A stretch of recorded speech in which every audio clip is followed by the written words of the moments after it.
Hello and welcome to this exciting new episode of Engineering Watch Interactions. Today we have with us a very special guest, Mr. Harshal Jayawant, the President of Raymond's Engineering Division. Hello. Today we have gathered here to talk about Raymond's flagship company, namely JK Files. JK Files India Limited was established way back in 1949 as a division of Raymond Limited. It has a rich legacy of expertise in world-class products in the engineering domain. So we welcome you, sir. Thank you. So first of all, I would like you to brief us a little on JK Files, this new venture of Raymond's. See, I think it's one of the oldest companies of Raymond. Actually, the new venture we are talking about is the new brand launch in terms of JK Superdrive as we call it. But JK Files as a company has been, as you very rightly quoted, in 1949. So it's one of the oldest engineering companies in that particular belt, industrial belt, which was Thane. And all along it was part of Raymond, which is a textile and apparel focus group, known for its very high quality fabrics, very high quality suitings, apparel, and of course brands. So Raymond itself is a very large brand, and we also have brands like Park Avenue, etc. Right. Now, over a period of time, this group is pretty well diversified. But JK Files was one of the original diversifications, which happened in 1949. And the genesis of this particular business was, if you look at a group which is textile and why it should be in engineering. Yes. It was basically an entrepreneurial call at that point of time, because most of the tools during that time in India were being imported. And that was a phase after independence when there was a rapid industrialization of the country, and tools, implements, all these things were in great demand. Yes. And someone from the group looked at this opportunity, found merit, and it became a hit because it was an instant import substitution those days. And good thing about the management was that they didn't stop at just substituting imports. In fact, this is a company which I would say has been truly international in its outlook, because it started being an international player 35 years back. Right. Okay, so while globalization is recent, I mean just 1991, 92, as far as India is concerned, but for this company, the globalization started in the 70s. And today, as it stands, it's it's the largest manufacturer of steel files world over. It has a 40% market share, which is global. The domestic market share is close to 85%, and it continues to grow. In fact, the last 4 years, the file volumes have gone up by about 57%, Right. which in a way signifies that while the product may be old, product may be traditional, but the product for this company is extremely, I would say, it still happens to be a growth product in that way. So, Right. yeah. So, sir, like you just mentioned that your company has a huge market share in the global export. So, is this venture an attempt to expand your international base and increase your share percentage henceforth? Yeah, because now, you see, when you look at these kind of market shares, incremental market shares in the same product category, then they go through a function of, let's say, decreasing returns. Right. So, I mean, how much would you push an 85% market share? Or how much would you push a 40% market share in a market which is across the world? Now, we are across all continents. But still, there are global players, there are regional players, there are local players. And we will continue to have competition, and yes, competition is welcome to be there. But as far as we are concerned, we are looking at now JK as a brand which could actually provide a lot of our existing customers products which they otherwise purchase from elsewhere. We have a large distribution across the world. It's about 100 countries now. And this distribution is through the hardware chains, the hardware markets, the way different countries operate and retailing these kind of products. And hardware is a very large canvas. So about 4 or 5 years back, we looked at a strategic plan, and then we said that look, if we want to really grow, then we have to look outside of just the file product category Right. and look at broadening the canvas on which we were working. So while we may be the largest and the best in files, but if one looks at, let's say, a global hardware company or a tools company, we would be quite small. Right. And that is what got us thinking. And now what we are looking at is to not just have a pan-India presence, which we anyway have, Yes. but look at a global presence in different product categories. Product categories which would complement the flagship product, which is files, offer the same kind of, let us say, promise to the customer, which for the last 70 years we've been providing through the file as a product, and actually take the benefit of an existing customer who can buy maybe 5 products from us, 10 products from us instead of 1 product. So when we look at JK Superdrive as a brand and this new incarnation of the brand, the logo, the promise which we are making, the entire ball game is to look at widening the canvas in this space. Okay, so while today we have close to about 60 products, okay, which are across the board in the hardware and tool space. Now, in a way, what we are telling the customer is that look, we are not a file company, we are a solutions company. So if you are a carpenter, or if you are a plumber, if you are an electrician, we can offer you an entire range of products which you use in your day-to-day work.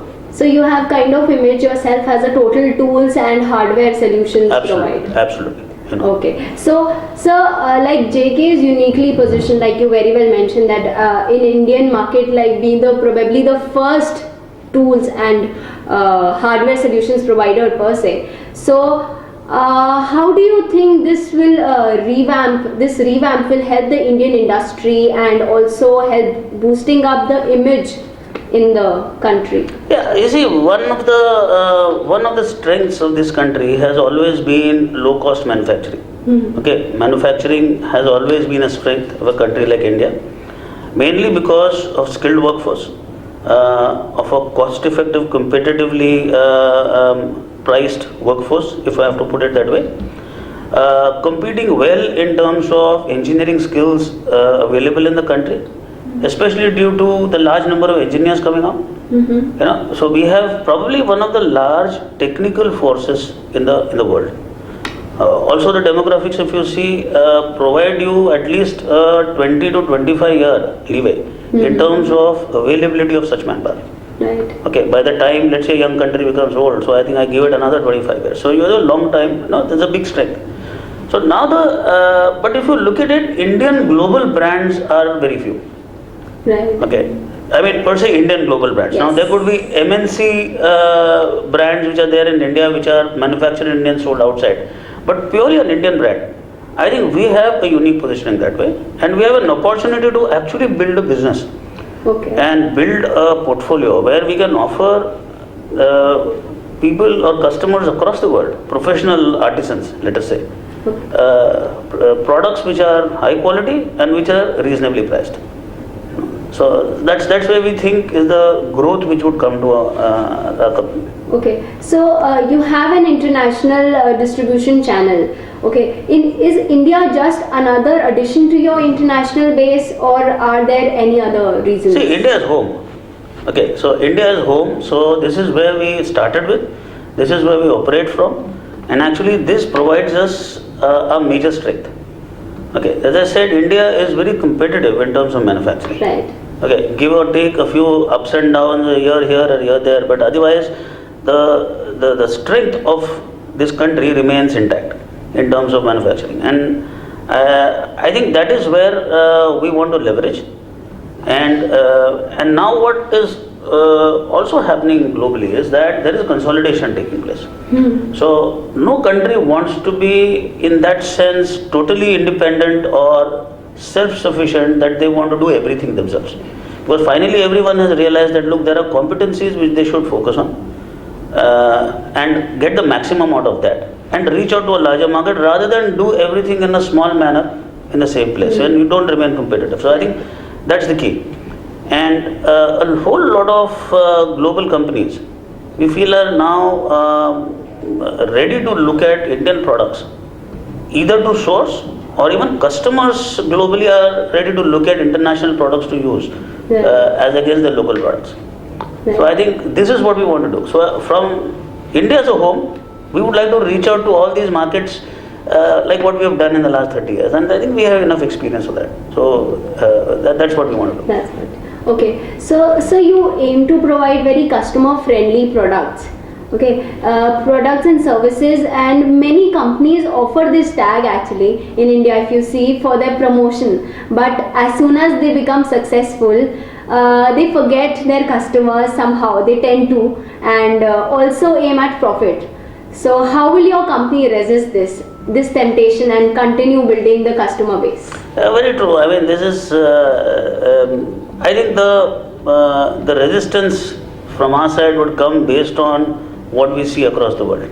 The advantage with JK Files is that being a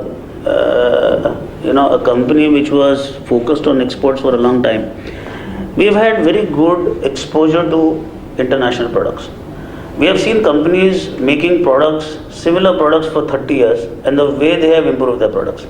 We have seen companies who have retained their competitiveness and their strength in the international markets. And I think for us, that has been a key learning, that how do people retain that strength. And one of the key learnings is that these guys, a lot of these organizations continuously innovate, continuously improve, and continuously keep the barrier up for others to enter. So, and we have also seen examples where people have loosened their work ethic, and they suddenly, and it is not just India, where businesses have gone down the drain. It is internationally so, where people have not remained competitive and they have not remained quality conscious and not continued to innovate. So I think this is something which is we've had from our exposure internationally, and also now, very rightly said, examples in the Indian listing. So what we also do is that over a period of time, we have strengthened our engineering processes, strengthened our design processes. Our marketing and sales teams are more customer focused. We have people now specialized in brand management. So it is no longer just a hardware company. In a way, we are selling a consumer product, because the carpenter is a consumer who is using it. Yes. No doubt, he uses it for a purpose which is very important in life, that is livelihood. Right. Okay, so we understand that.